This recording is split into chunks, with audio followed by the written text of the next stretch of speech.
Next ഞാൻ പറയാൻ വന്നത് നമുക്ക് കിട്ടിയ ഫ്രീ പ്ലേയേഴ്സിനെ കൊണ്ടിട്ട് നമ്മളിങ്ങനെ അത്യാവശ്യം നല്ലൊരു സ്ക്വാഡ് ഇങ്ങനെ ബിൽഡ് ചെയ്യണം.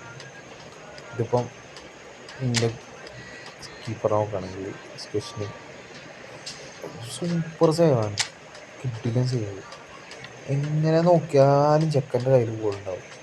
അത്യാവശ്യം എങ്ങനെ വന്ന ബോളാണെങ്കിലും നമുക്ക് സേവ് ചെയ്യാൻ പറ്റും. ആൻഡിയോട്ടാൻ ഏരിയൽ സുപ്പിയറിൻ്റെ കാര്യം നോക്കുകയാണെങ്കിൽ നല്ല ഹൈറ്റ് ഉണ്ട്, അതുകൊണ്ട് നല്ലോണം പിടിച്ചിരിക്കും. ഏറ്റവും ബെസ്റ്റ് കോമ്പിനേഷനാണ് വാൻഡേക്കും ആൻഡിയോട്ടാണ്.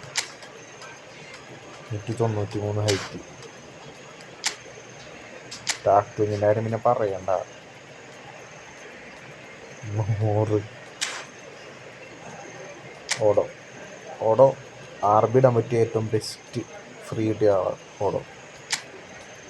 ലിസാൻഡ്രോ മാർട്ടിനസ്, എനിക്ക് പിന്നെ പുതിയ പിക്കും കാര്യങ്ങളൊന്നും LB ഇടാൻ കിട്ടാത്തത് കൊണ്ടാണ് ഞാൻ മാർട്ടിനസിന് ബൂസ്റ്റ് ചെയ്തിട്ടേക്കുന്നത്, പൊസിഷൻ ബൂസ്റ്റർ കൊടുത്തിട്ടേക്കുന്നതാണ്. പക്ഷെ സെക്കൻഡ് കിട്ടില്ല കളിയാണ്.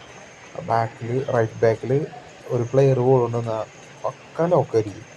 പിന്നെ ബെല്ലറ്റി, അത് ഞാൻ RB ഇട്ട് കുറേ ട്രൈ ചെയ്ത് നോക്കി, പക്ഷെ ചെക്കനെ കൊണ്ട് RBയിൽ നല്ല കളി കിട്ടണില്ല. ഞാൻ CMF ബൂസ്റ്റ് ചെയ്തിട്ട് CMFിൽ DMF ഒക്കെ ആയിട്ട് മാറ്റിയിട്ട് പെഡ്രി കിട്ടിയതിൽ ഏറ്റവും നോമിനേഷൻ കിട്ടിയതിൽ ഏറ്റവും ബെസ്റ്റ് കാണാൻ പെഡ്രിയുടെ കാര്യം കൊണ്ടുള്ള പാസിങ് എന്ന് പറഞ്ഞിട്ടുണ്ടെങ്കിൽ ഫിനോമിനൽ പാസിങ് ആയിരിക്കും. കാര്യം പുള്ളിക്ക് അങ്ങനത്തെ സ്കില്ലും കാര്യങ്ങളൊന്നും ഇല്ലെങ്കിലും അത്യാവശ്യം നല്ല കിട്ടിലും പാസിങ് ആയിരിക്കും. പിന്നെ ഇത് സവലാണ് എനിക്ക് ഫസ്റ്റ് കിട്ടിയത് അക്കൗണ്ടിൽ, പക്ഷേ സവലിന് ആദ്യം കിട്ടിയപ്പോൾ എനിക്ക് വലിയ യൂസൊന്നും തോന്നിയില്ല. പക്ഷെ ഇപ്പം ചെക്കൻ കിട്ടുന്നതാണ്. ആക്സലേഷൻ 101 സ്പീഡൊന്നും കാണാറില്ല, ചിലപ്പോൾ ഡിഫൻഡേഴ്സൊക്കെ ഓടി തോപ്പിക്കാറുണ്ട്. ലെജൻബർഗ്